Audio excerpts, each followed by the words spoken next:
Hello, everyone. I'm Sam Eckmann of Gold Derby, and with me is Marchánt Davis, star of both Goodnight Oscar and Ain't No Mo this season on Broadway. And you're just opening Goodnight Oscar right now, and it seems like you can't get away from the Belasco, since that's also where you had Ain't No Mo.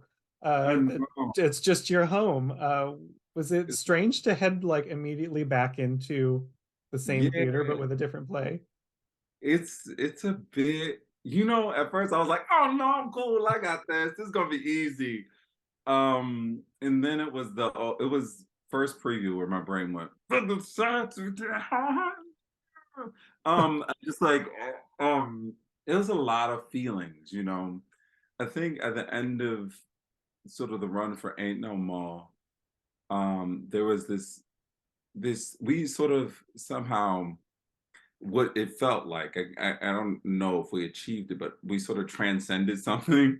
Um, just by like the show getting another week and us as a company fighting to make that happen and and just like galvanizing around Jordan and giving him the support that he needed to give his play life and breath. Um, so it was like coming back to that space is a bit, I said to somebody yesterday, the machine keeps going. Whether we want it to or not, the machine will keep going, which is a beautiful thing. And so coming back to that space, I was reminded of that in a lovely way. And I think it was really, I thought it would be real easy. I thought I was just like, oh, I could walk in the park, come back on stage, but I'll leave. Good. And then it was before we started the show, um, where like it like started to hit me, you know, um, being back in that space. Sorry. Um, yeah, it was before we started the show when it really started to hit me that like what this year has been and what being back in that space meant and like looking out at that audience and seeing people line up in the queue. It was it was it was disorienting in the most beautifully lovely way. And I think in like 20 years it'll be a great chapter in my memoir. Hmm. Certainly. Well, in this show in Goodnight Oscar, you're in a very different mode than you were in Ain't No Mo, where you're playing so many characters. In Goodnight Oscar, you are this man who is very steady, and Yes. you're opposite Sean Hayes, who's very not steady in this role. Is it difficult to sort of maintain that when your core scene partner is so opposite? Yeah, that's a great question. It's so funny. I like to think of Alvin as being the accountability partner in the play. He's the one person that's like that the audience could go to and be like, "Yo, please tell me, please tell me you see what I see," and I'm like, "No." So though I think one of the beautiful things in rehearsing that play and sort of like finding the character is realizing that that character lives on a different uh beat. I keep doing this hand gesture on a different sort of like metric than the others. And for rightfully so, it's 1958. He has a lot more at stake in terms of if he were to lose it in the same way that Oscar does, like it's just not in that space. That isn't possible. Even when he has the moment of asking, like he realizes something is terribly wrong, which is they've given him the pass to go to his daughter's graduation, and somehow we ended up on the Tonight Show, and he decides to talk to Mrs. Levant, Oscar Levant's wife, about it. Even then he asks permission. So I think he asked permission. And so it's a beautifully like it's a lovely little dance I get to do. Especially rhythmically, because Sean is like and my character's like all the way to the end until he's like, I told you all. Well, that must be satisfying. Yeah, Um, I get to be I the accountability person. yeah, And I think a lot of the actors were involved in this for a while, like they did the Chicago production, but you did not, correct? No, I did not do the Chicago production. My friend did. My friend Tramel, he's fantastic. So did that feel like you have to play catch up? What was the process like of coming into an ensemble where everyone has already had that experience? It's interesting because having done Ain't No More earlier this season, I witnessed an actress go through that experience. Um, and so I think for me going in, I sort of I was very vocal about the things that I felt or what I needed early on. I asked the director, so how do you plan on using the rehearsal process to start? Like, do you plan on me? Is your plan for us to come on the first day off book? If so, great, I can do that. But like, I just like, so I think for me, it was first seeing how the director wanted to structure the time and the space. And also, talking to Doug, because I know Doug wanted to continue to elevate this character specifically, Alvin Finney's character specifically, and talking to him about what that could look like. And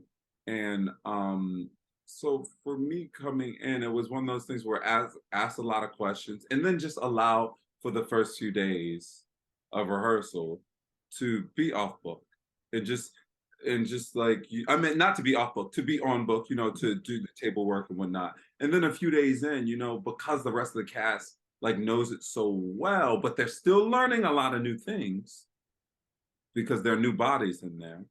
um there's this sort of comfort in being able to like sort of jive within that groove, if you know what Mm, I mean. yeah. And you had a probably a very opposite groove for Ain't No Mo because you're playing every male identifying character in that piece. Yes. How long did that take? I know you spent quite a long time with that play, but how long did it take you to solidify each of those voices?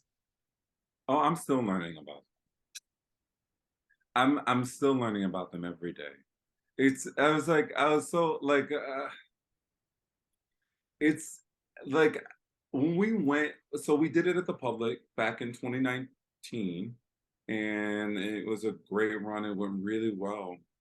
Um, and when we came back to it, I think for me, I was like, I need to find something specific to reinvestigate or figure out with each character. Of course, I knew there were things that I hadn't. I mean, every actor has.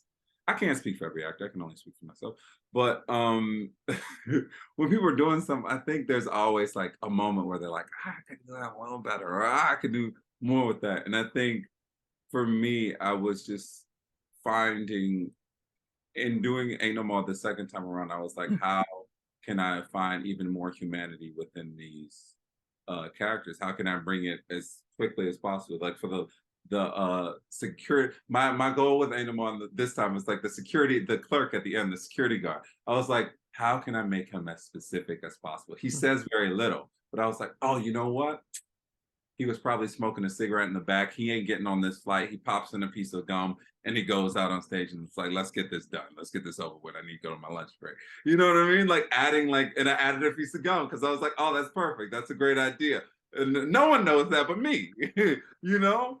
And with a play like that, you can sort of like throw things at the wall and sort of see how they stick and play with characters in that way. But you continue to learn more. I mean, a lot happened between 2019 and 2022 when we came back to revisit the play. I mean, we went through a whole pandemic. Um, Life was much different, and loss meant a different thing. And so, like, even going back and doing the abortion clinic, so what we call Circle of Life, that scene when Damien's fighting Trisha to trying to reason with her to get her to keep their child after he was murdered. Like that scene like took on a whole different turn this time around for me. And then you're in a bigger house, and so like with a play like that, I mean, you saw the play, so you understand the openings. scene in that play. At the public, it's like you got about 200 people. At the Belasco, it's like at first, before I was like, oh, we downtown, we got up my little church basement, and then Pastor Freeman moved on up to a mega church. They built a mega church in Times Square. He got to preach at a mega church for a couple months, and it was one of the most beautiful experiences Pastor Freeman has ever experienced, ever had, and I'm grateful for it. But I think that it's so funny. I don't think it ever stops. I continue to learn things about those characters because I continue to learn things about myself, and they continue to feed into me, and vice versa. And so I wish that I got more time to spend with them while we were on Broadway. But I'm so grateful for everything that they taught me. Well, I would love to learn more about Pastor Freeman because you really set the tone for the whole show, because you're tasked with kind of getting the audience on your side. And I like when I was watching it, some people were really ready to let loose and go along with you, and other people were like, I don't know if I'm there yet. Like, That's okay. What was that like though on stage and dealing with that dynamic? Amazing. I love both things. The people, it's so funny because everybody was like, oh, were we not good? I said, good or bad? I've been in church where I've sat back for half the service until something hits me. That is beautiful. It is it's like an extraordinary experience.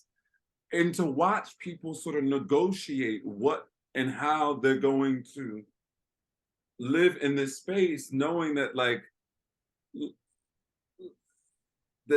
that this is not their average Broadway show, and definitely not the average opening of a Broadway show.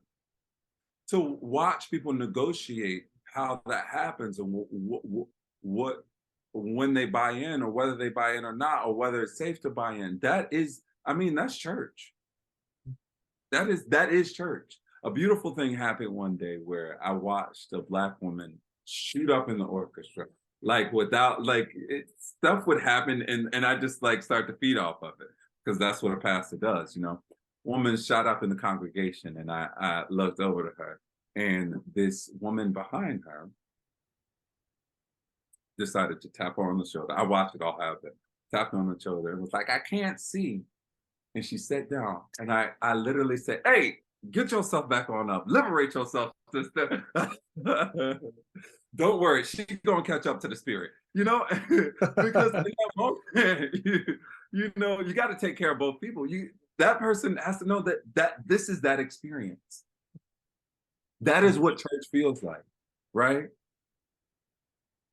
And you can't and I understand, as an actor, I understand the sort of the fear because I see it in people's eyes. But what I'm tasked with in that opening is sort of being like, hey, I got you. We're going to go on this ride. And as we go, I promise you, we all going to learn something at some point.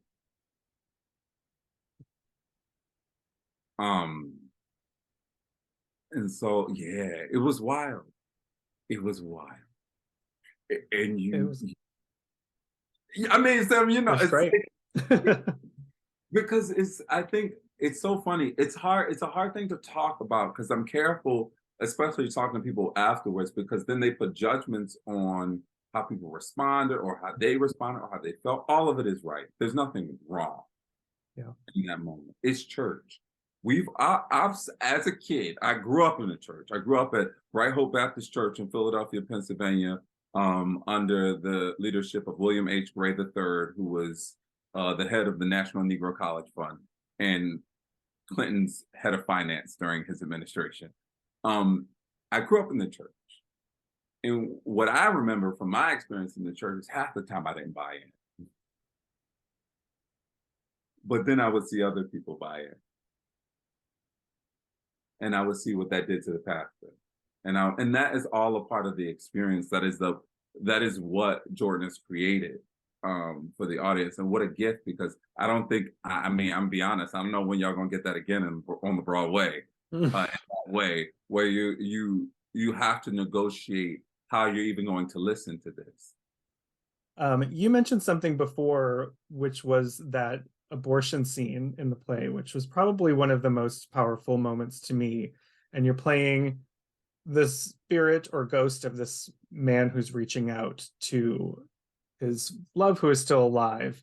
And I think, you talked about the pandemic and how loss, really, our relationship with loss felt different. I would love to know what that moment was like in this Broadway version.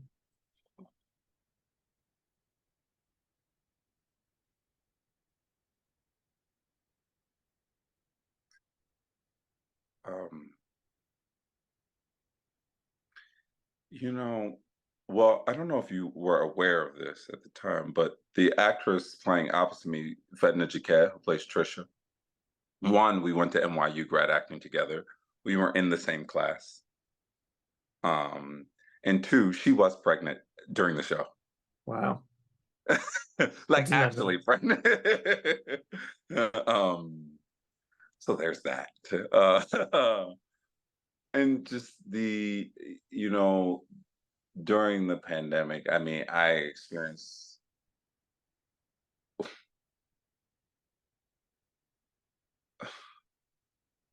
loss in ways that I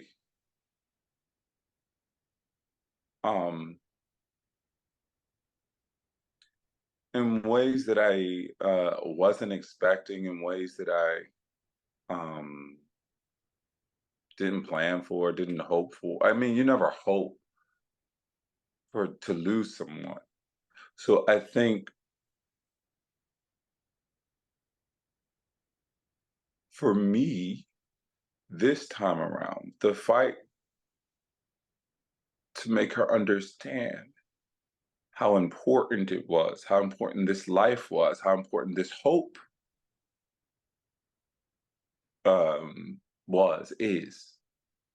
was just like far greater. And yeah, it was just far greater than it was when we did it at the public. I mean, a lot of life happened in between 2019 and 2022. And so the need, the desire to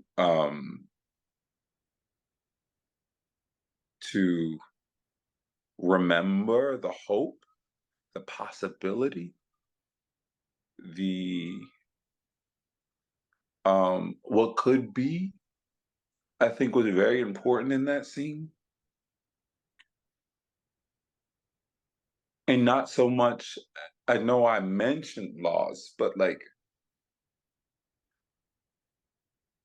I think because there has been so much loss, the need to instill hope was that much greater. I hope that was coherent. Sometimes I feel like I talk and I sound like I don't know, like Oscar Levant says, jib jabbing. I hope that was coherent. I hope that made sense. Yes, it did. It's just, tough question. Yeah. Well, this show, a tough thing about this show is that it was, taken from us far too soon. But Jordan then starts this whole Save the Show campaign, which actually got people out to save the show, and you got an extra week, which is pretty remarkable when you actually break it down. What did it feel like to see people rally behind this production? In the moment, exhausting. I'm gonna be honest. I just in the moment, I was like, I don't think when Martin or Malcolm or Trayvon, George Floyd were thrust into the limelight they wanted to be.